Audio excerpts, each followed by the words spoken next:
Hello everyone. Hope you're doing great. This is Motorsport Progression, and I'm back again with another video.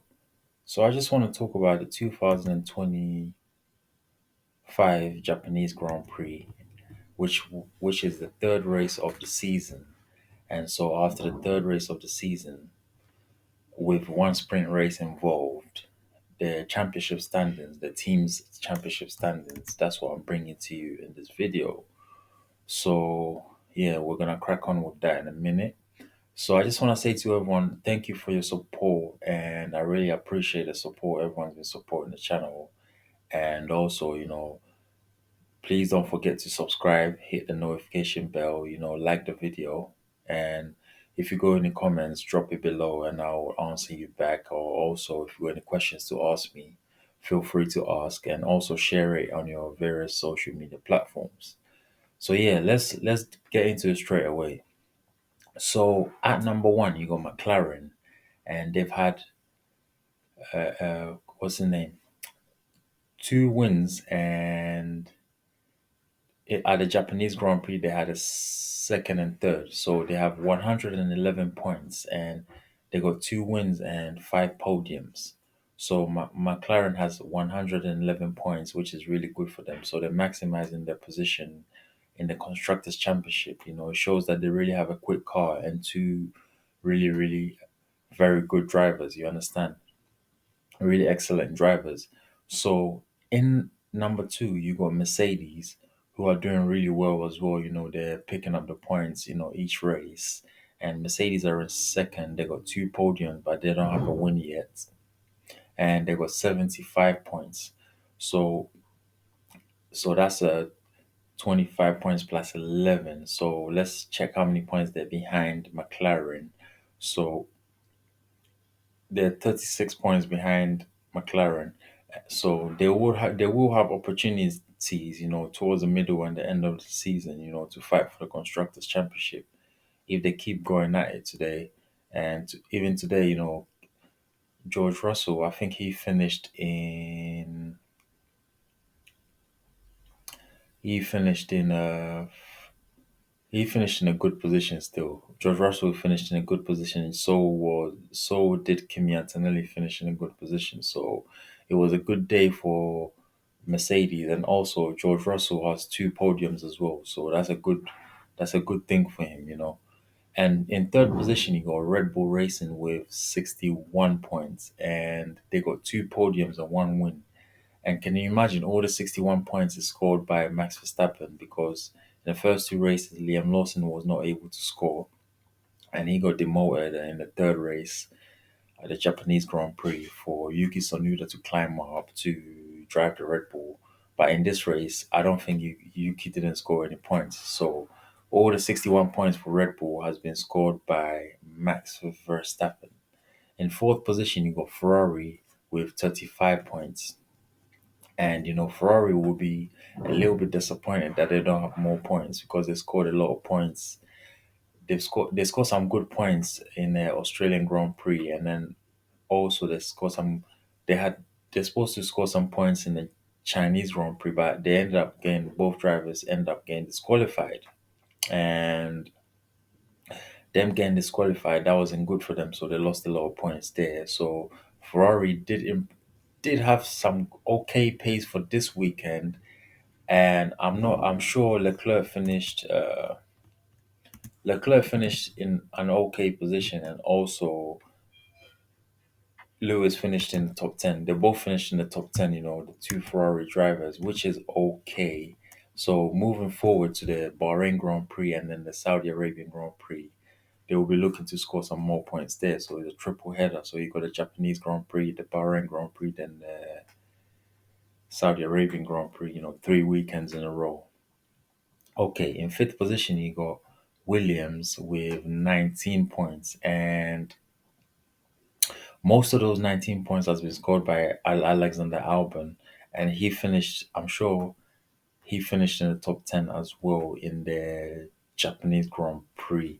So, Albon is the guy right now for Williams, but Sainz will pick up the pace, once he understands the car a bit more. And yeah, he'll pull up a good challenge to Alexander Albon. But right now, Albon's been there for a year now, so he understands the team a bit more and the car a bit more. So Sainz has a little bit of catching up to do.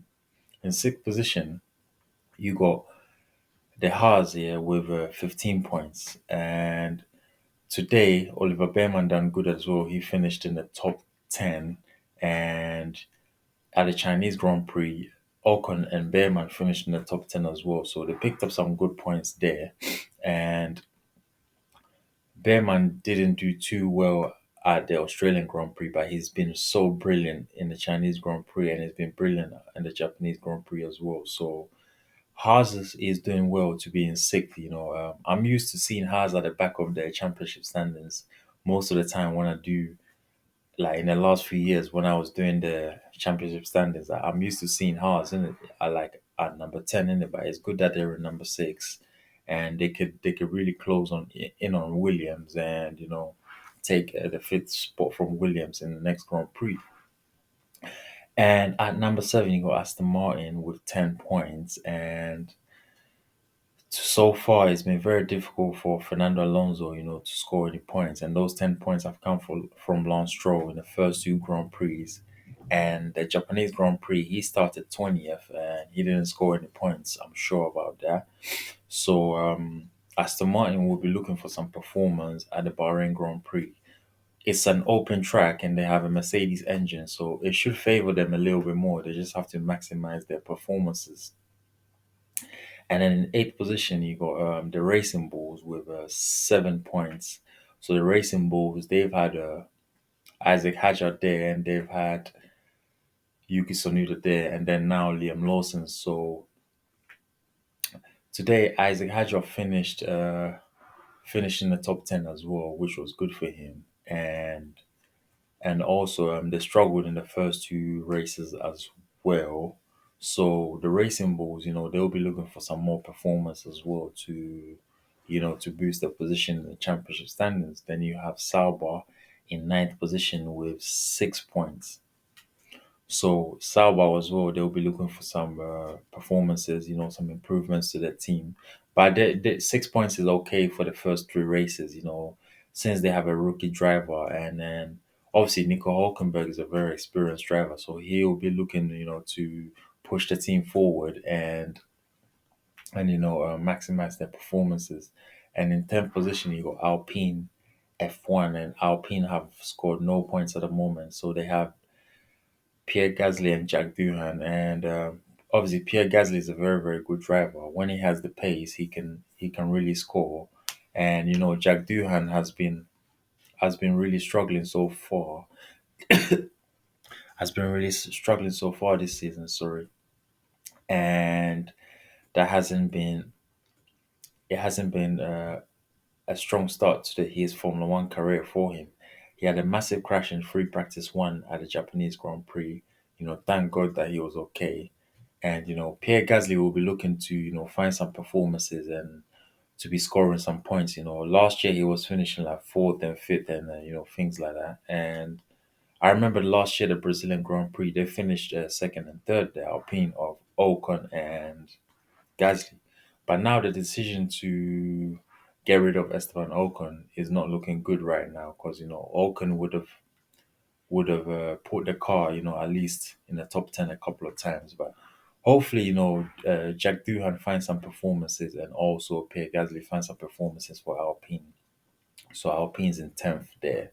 So yeah, peeps, that's the championship standings at the moment. The team's championship standings after the third race of the season, the Japanese Grand Prix, and with one sprint race as well. So that's four in total. So let me just give you the top 10 again. So in first position, you got McLaren with 111 points. In second position, you got Mercedes with 75 points. In third position, you got Red Bull with 61 points. In fourth position, you got Ferrari with 35 points. In fifth position, you got Williams with 19 points. In sixth position, you got Haas with 15 points. In seventh position, you got Aston Martin with 10 points. In eighth position, you got the Racing Bulls with 7 points. In ninth position, you got Sauber with 6 points. And in 10th position, you got Alpine with 0 points. So yeah, peeps, I'm just gonna wrap it up here. I just want to say to everyone, thank you for all your support, and yeah, I really appreciate it. So please don't forget to subscribe to the channel, hit the notification bell so you get notified for all the new uploads, and like the video as well, which helps, the algorithm. Drop any comments below. Let me know your thoughts on the championship standings for the teams, and who's really impressed you so far for the teams. And then if you have any questions to ask me, feel free to ask, and yeah, I will reply back to you. And also, please share it on your various social media platforms as well, so other people can get the knowledge and the wisdom as well.